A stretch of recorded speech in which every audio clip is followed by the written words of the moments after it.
Thank you for giving me this. I am calling Sri A.B. Ekkaijam to please speak. Thank you for this time. As I get up to speak on a troublesome moment in the history of India that has never happened, called the tragedy of Manipur, which is sought to be silenced by the government. And it is an irony that such an important matter, which is sought to be silenced, gets an opportunity as the midnight hour approaches. And this reminds me of the fact that people in my home state, the time is 2 hours ahead of Delhi. And we have been dancing on the tune of Delhi and the time that is supposed to be approaching 12 at the moment.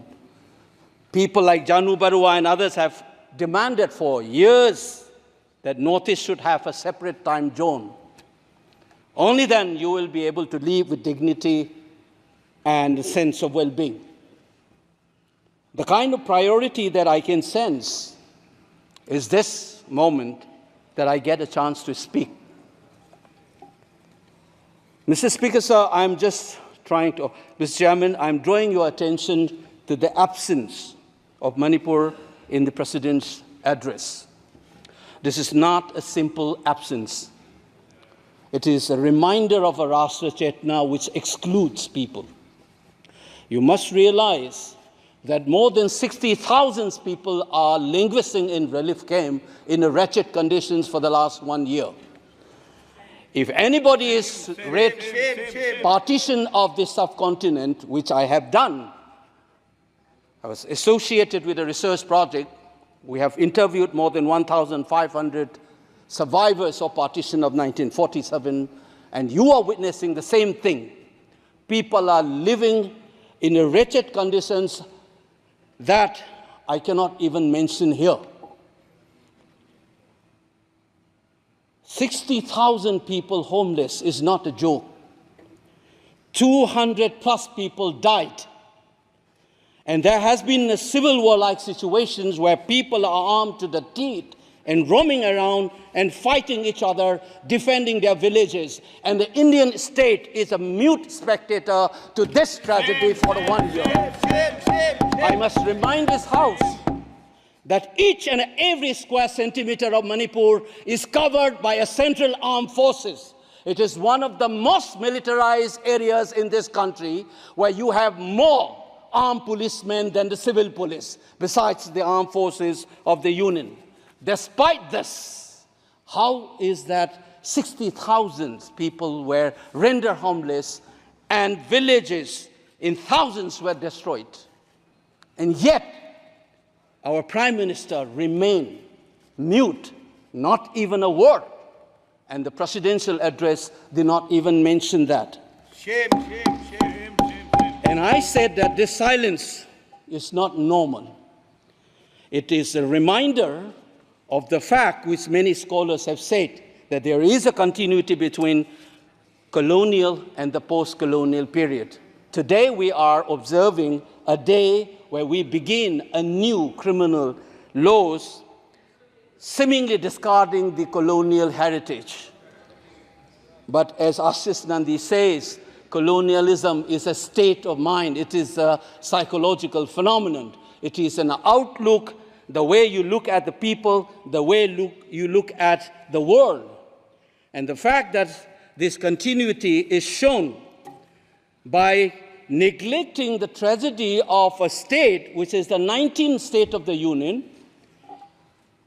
It is amazing to see that I get an opportunity as the midnight hour approaches to register this anguish and this hurt of the denial that this country has meted out to its own citizens in the state of Manipur. I must ask these questions to the House.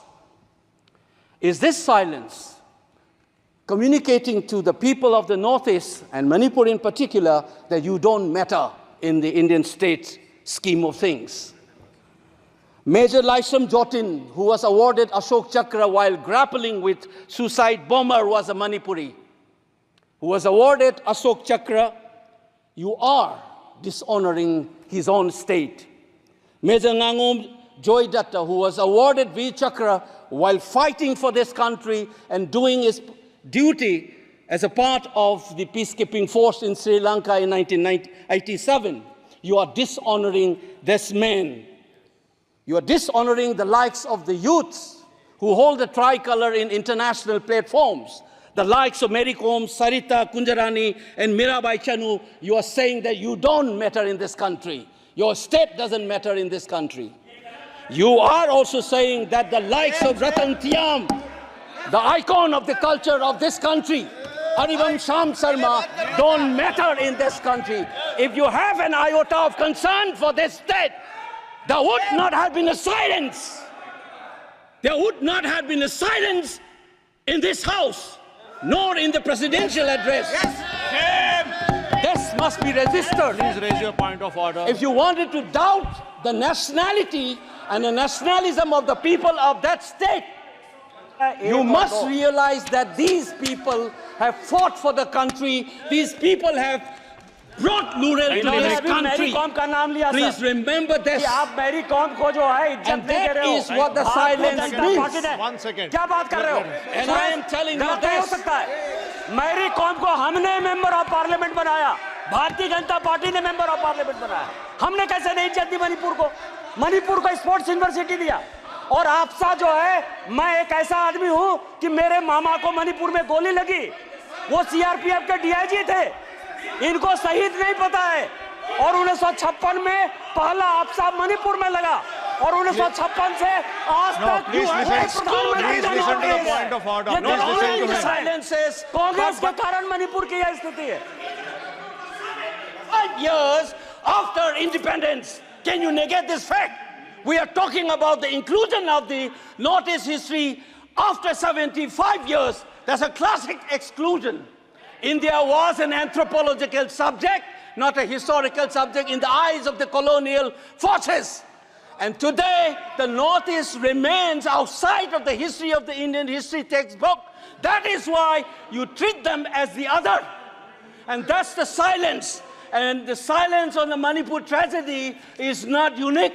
It is a reflection of this general continuity of the colonial in the post-colonial. It is sad to see a nationalist party like the BJP will feel comfortable with this silence on the tragedy of Manipur. Keep your hands on your heart and think about the 60,000 people who are linguistic in relief camps. And those mothers, those widows, think of them. And then you talk about nationalism. Point is made. He made Only his point. then we will understand what this tragedy means. And Mr. Chairman, the hurt, the anger has thrown a nobody like me to be part of this temple of democracy.